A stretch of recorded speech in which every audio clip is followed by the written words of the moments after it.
Hi, I'm Kelly Ferguson, a registered dietitian from Southwestern Public Health. I heard you're on your way to kindergarten. Let's pack a lunch together today. So first off, when packing a lunch, I just want to start by acknowledging that there's a lot of factors that influence what we pack in the lunchbox. What you pack can be influenced by what your kids' preferences are, what you have available in your house, the foods you can afford, any food allergies, or cultural foods that you like to include. It's important to be non-judgmental and kind to yourself. Every lunchbox is different and there's no perfect lunchbox. If you are able to, try and pack a variety of foods in the lunchbox. We can look at Canada's food guide and try and include foods from all three food groupings. I also like to pack water in a reusable bottle, or you can pack milk to drink in a thermos. Don't forget to leave room in the lunchbox for an ice pack to make sure that those cold foods stay nice and cold.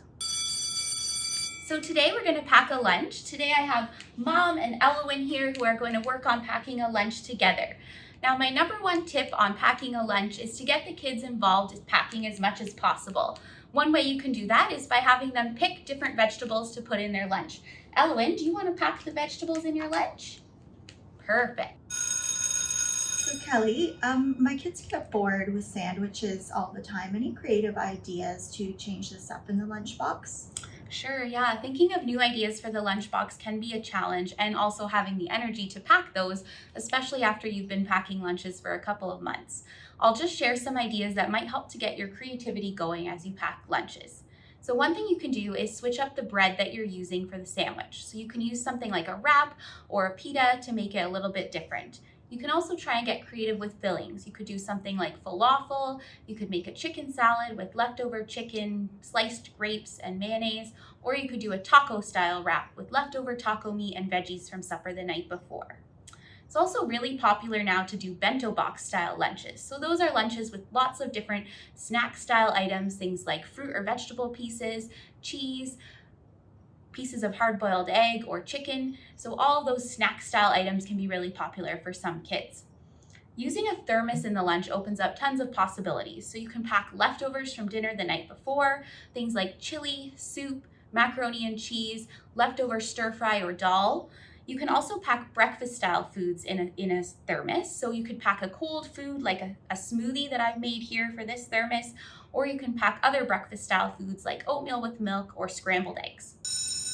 Kelly, any tips for making packing a lunch less of a chore each day?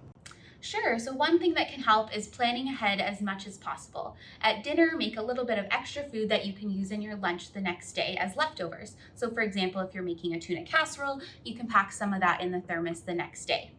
You can also do some prep on the weekends, which makes the weekdays a little bit easier.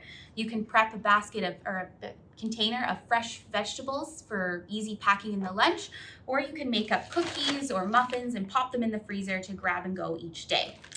One thing that also helps is to make the lunch at supper the night before or after supper the night before, not in the morning. You won't regret making it ahead of time, and when you have all the food out and the dishes on the counter, it can be a good time to make it.